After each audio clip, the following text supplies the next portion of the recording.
जय श्री राम। शंखनाद में आपका स्वागत है।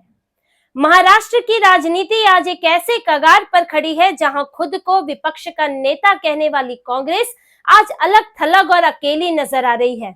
जो अघाड़ी 2 से 3 होने के बाद महाविकास अघाड़ी बना था, आज उसमें कांग्रेस अकेली नजर आ रही है। चुनावी नतीजों से जो रुख बदला है, जो महाराष्ट्र में बदलाव हुआ है, उसके बाद संजय राउत जैसे नेताओं के मुंह से बीजेपी के लिए फूल बरस रहे हैं और पवार परिवार का रुख भी बदला हुआ है।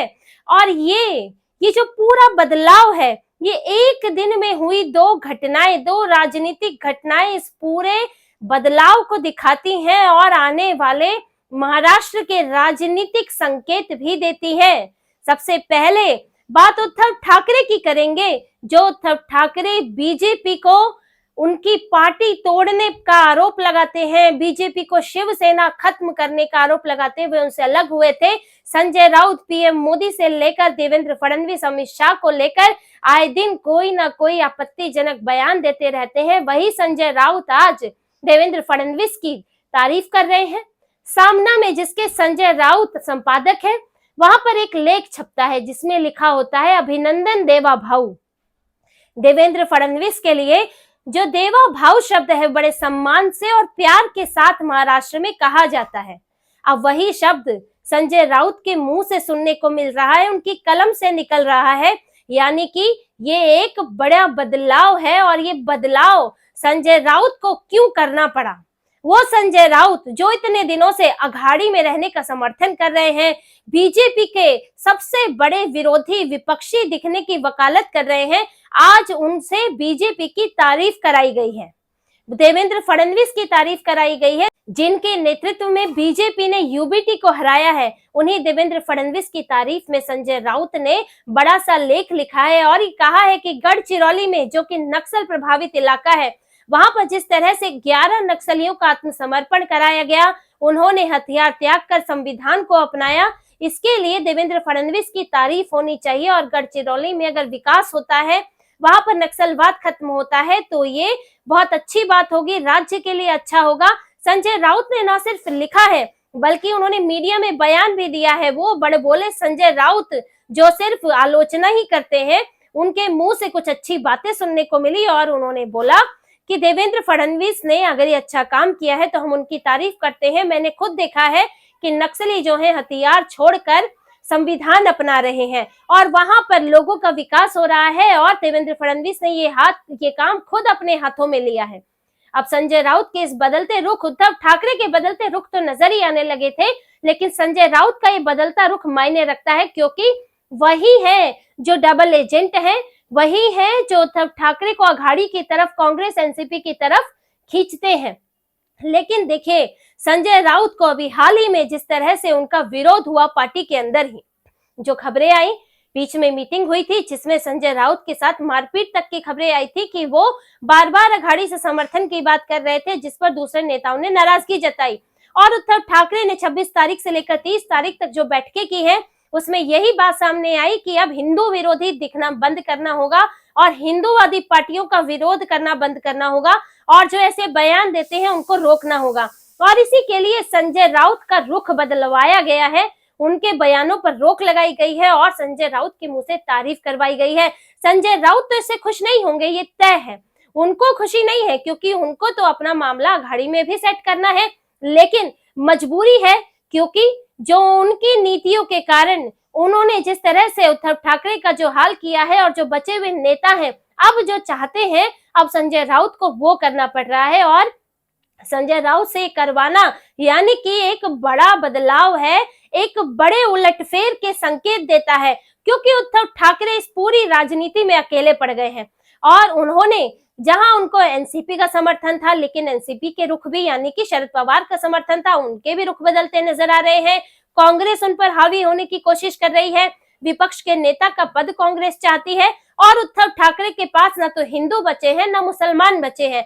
अब इसलिए वो ये चाहते हैं कि वो किसी तरह अपनी छवि को बदले और अघाड़ी से अलग दिखे, बीजेपी के साथ तनातनी ना रखे, क्योंकि आपको जो पार्टी सत्ता में है, जो महाराष्ट्र की सबसे बड़ी पार्टी है, उसका कुछ तो समर्थन चाहिए। उन्हीं के नेता कह रहे हैं कि हम देवेंद्र फडणवीस से कैसे मिले।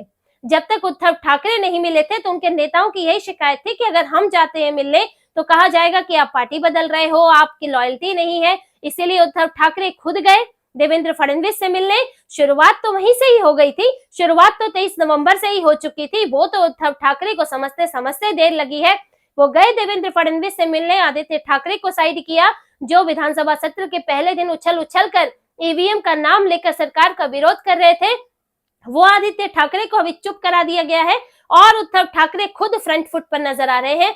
देवेंद्र फडणवीस से मिले और अपनी अब बैठकें की, हिंदूवादी दिखने की कोशिश की, कुछ स्तर तक तुष्टीकरण भी किया, लेकिन इसके साथ ही उन्होंने जो उनके नेताओं ने कहा तो अब संजय राउत का मुंह भी बंद कराया है। भाजपा से यूबीटी का गठबंधन संभव नहीं है, लेकिन उद्धव ठाकरे जो है सत्ताधारी पार्टी से लड़कर नहीं रहना चाहते, क्योंकि उनका जो कंपटीशन है वो महायुति से नहीं बल्कि उनका कंपटीशन तो विपक्ष में ही चल रहा है, कांग्रेस हो या एनसीपी हो। इसीलिए उद्धव ठाकरे सत्ता में जो पार्टी है उसका समर्थन चाहते हैं और अब बदला हुआ झुका हुआ रुख दिखा रहे हैं, क्योंकि देखिए अभी पुणे में उनके 5 पार्षद जो है वो बीजेपी का हिस्सा बन गए। 5 कॉर्पोरेटर्स ने देवेंद्र फडणवीस की मौजूदगी में वहां पर बीजेपी में शामिल हुए, लेकिन इसके बाद भी उद्धव ठाकरे ने संजय राउत से देवेंद्र फडणवीस की तारीफ कराई है।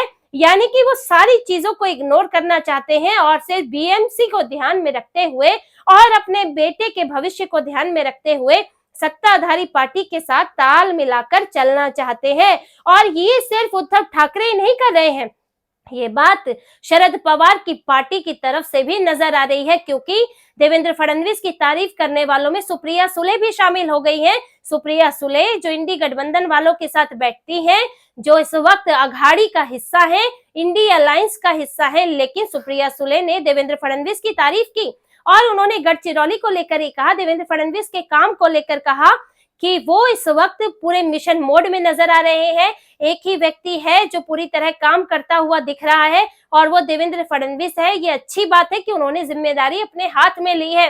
अब देखिए कितने मीठे मीठे बोल आ रहे हैं, दोनों तरफ से आ रहे हैं। ये वही लोग हैं जो भाजपा को, देवेंद्र फडणवीस को गालियां देकर, 1000 गालियां देकर भाजपा के खिलाफ खड़े हुए थे और यहाँ तक कि देवेंद्र फडणवीस के शपथ ग्रहण समारोह तक में नहीं गए थे। यही शरद पवार हैं और यही उद्धव ठाकरे हैं।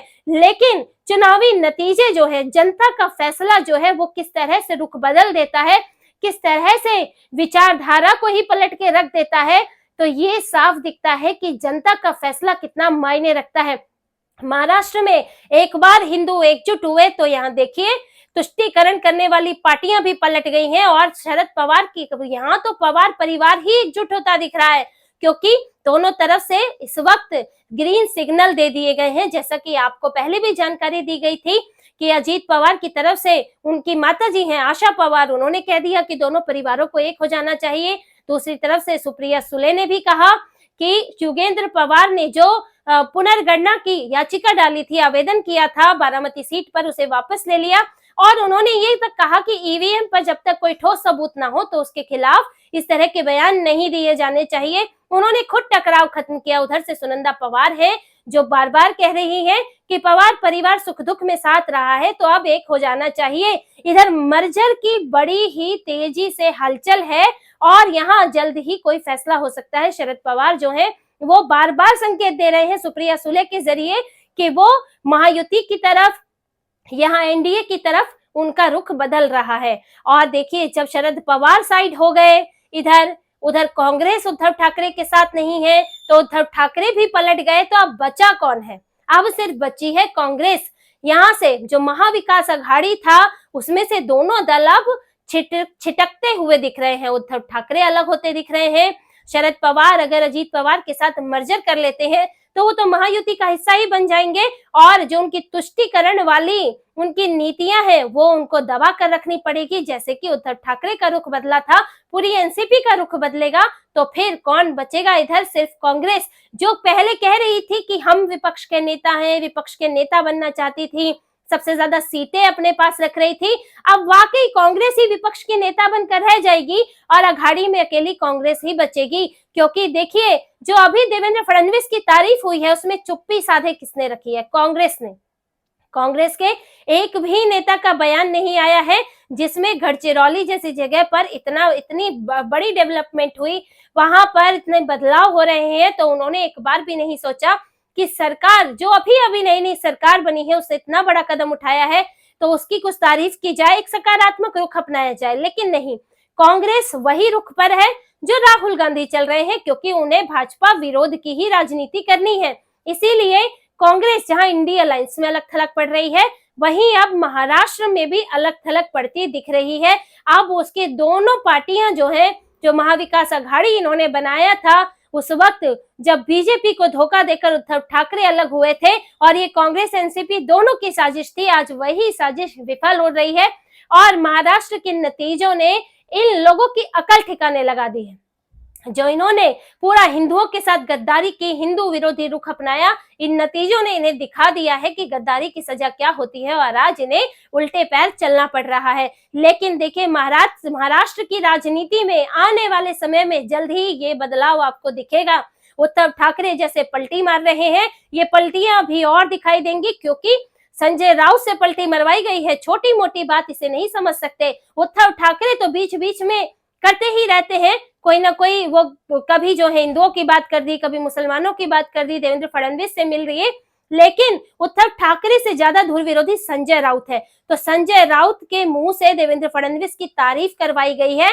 तो संजय राउत का तो दिल तो जितना तिल मिला रहा हो, लेकिन ये उद्धव ठाकरे के बदलते हुए उनका जो पार्टी का वो जो दिशा देना चाहते हैं, जो बीएमसी में जिस तरह से वो उतरना चाहते हैं, वो दिखा रहा है। और साथ ही पवार परिवार का जो बदलता रुख है, वो भी ये दिखा रहा है कि अब फडणवीस की शरण में जा रहे हैं, भाजपा की शरण में जा रहे हैं। तो जल्द ही महाविकास आघाड़ी टूटेगा। जैसा कि पहले भी कहा जा रहा था कि चुनावी नतीजों के बाद एक बार महाराष्ट्र की जनता अपना फैसला सुना दे तो अघाड़ी टूटेगा और अघाड़ी में सिर्फ कांग्रेस ही बचेगी। तो इसी तरह की और खबरें और विश्लेषण आपके लिए लाते रहेंगे। हमसे जुड़े रहिए, सब्सक्राइब कीजिए, कमेंट कीजिए। बहुत बहुत धन्यवाद। जय श्री राम।